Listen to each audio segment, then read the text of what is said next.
Hello students, आज का topic है responsibility accounting. Management accounting and cost accounting का बहुत इंपॉर्टेंट टॉपिक है। सो चलते हैं रिस्पॉन्सिबिलिटी अकाउंटिंग। रिस्पॉन्सिबिलिटी अकाउंटिंग का कंसेप्ट क्या है? Involves accumulating and reporting cost on the basis of individual manager.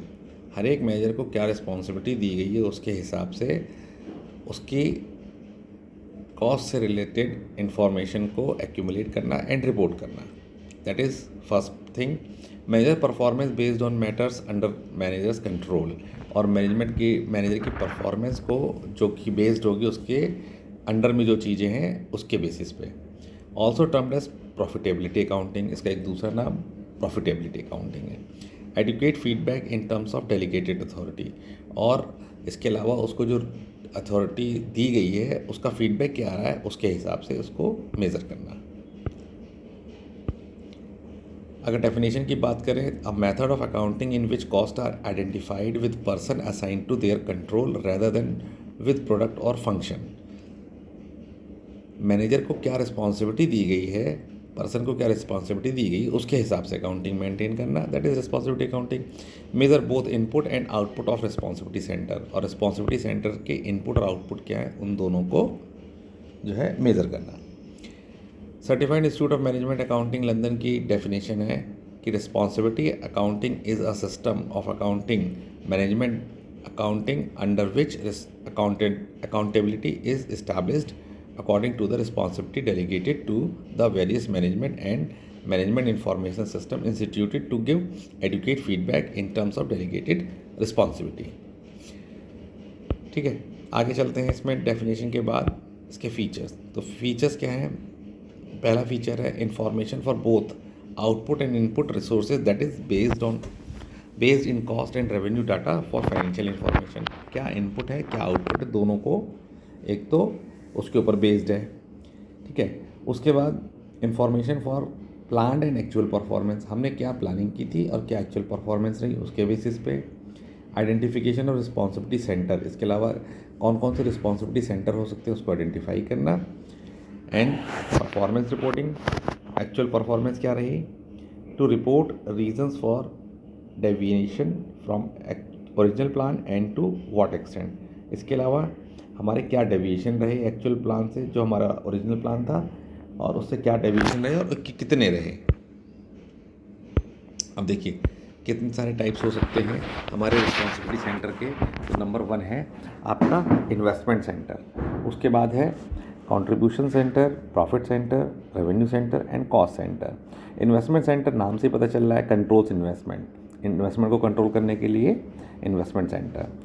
फिर earning contribution centre, earning contribution, gross margin कितना हमने अर्न किया है। उसके बाद प्रॉफिट सेंटर, बट ऑब्वियस है प्रॉफिट नाम से पता चल रहा है प्रॉफिट ऑब्जेक्टिव होगा। रेवेन्यू सेंटर, रेजिंग रेवेन्यू यानी सेल्स बढ़ाने के लिए।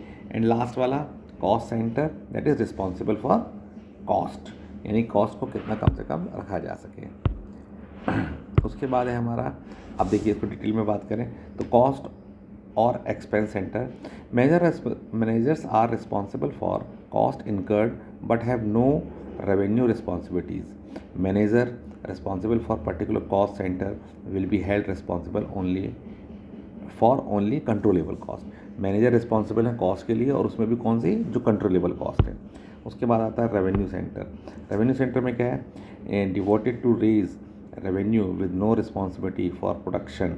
The main responsibility for manager is to generate sales revenue also concern with the marketing expenses of the product.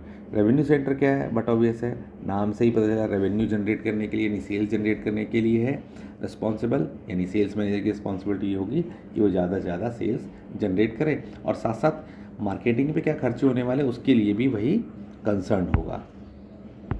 Profit centre, performance is measured in terms of both expense is incurred and revenue is earn. अब profit centre, profit कैसे निकलता है, revenue minus cost. तो जो revenue generate की जा रही है और जो कॉस्ट आ रही है उन दोनों को क्या कर सकता है, कंसीडर करता है ये। Each divisional manager is given A profit objective and his performance is measured accordingly. Her divisional manager को एक प्रॉफिट ऑब्जेक्टिव दिया जाता है और उसकी परफॉर्मेंस उसी के हिसाब से चेक की जाती है। contribution center. Performance is mainly by the contribution it earned. अब देखिए sales minus variable cost is equal to contribution, आपको भी मालूम है, हमने मार्जिनल कॉस्टिंग में ही पढ़ा है. Main responsibility of the manager is to increase contribution. अब ग्रॉस मार्जिन यानी कि सेल्स माइनस वेरिएबल कॉस्ट को मैक्सिमम रखना है, कंट्रीब्यूशन को मैक्सिमम रखना है, और ये मैनेजर की रिस्पॉन्सिबिलिटी है कि वो कंट्रीब्यूशन यानी ग्रॉस मार्जिन इंक्रीज करे. Investment centre in which a manager controls revenue, cost and investment. Manager responsible for property utilising the assets used in his center.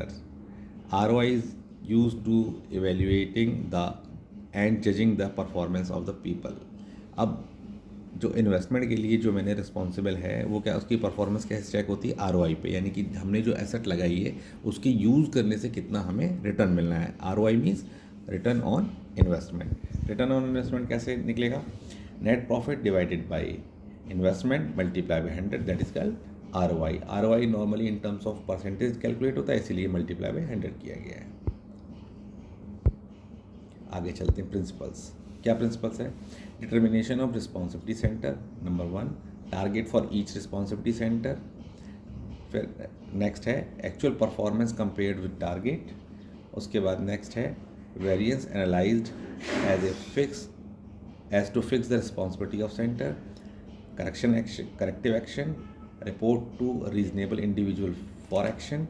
Responsibility reports, responsibility accounting system for management by exception and achieve the goal congruence.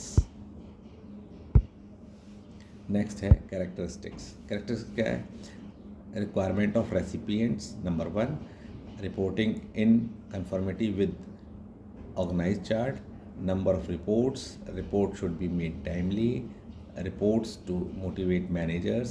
Report should pinpoint responsibility. Report should be standardized. Fact stated concisely. Comparison ratio and trend should be shown.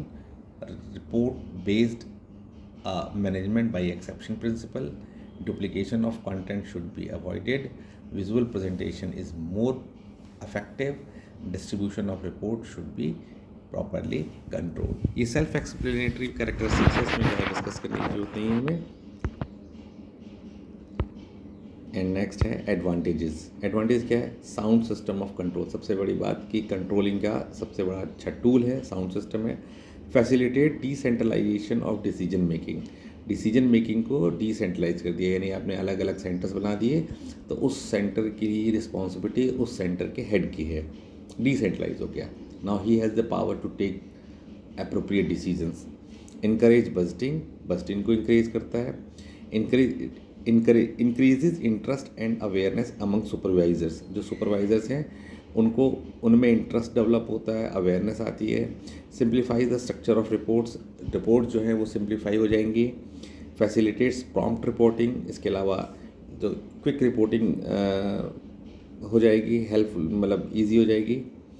And helping in following management by exception. और management by exception को practice में लाने के लिए help करता है.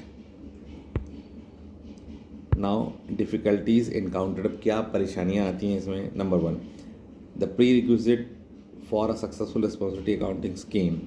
Difficult to have a further analysis of expenses and additional clarification. ठीक है. नाउ अगर हम सम अप करें तो responsibility accounting is one of the recent development in the field of managerial accounting which is helpful in exercising cost control.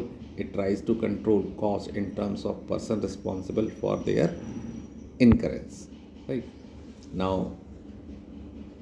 अगर आप उसमें कुछ कहना चाहते हैं, ठीक है, तो आप कह सकते हैं, लाइक कमेंट शेयर कर सकते हैं. कुछ कमी रह जाए तो हमें कमेंट कर दीजिए, सो दैट कि मैं इसमें और इम्प्रूवमेंट करके दोबारा से इसको अपलोड कर सकूँ.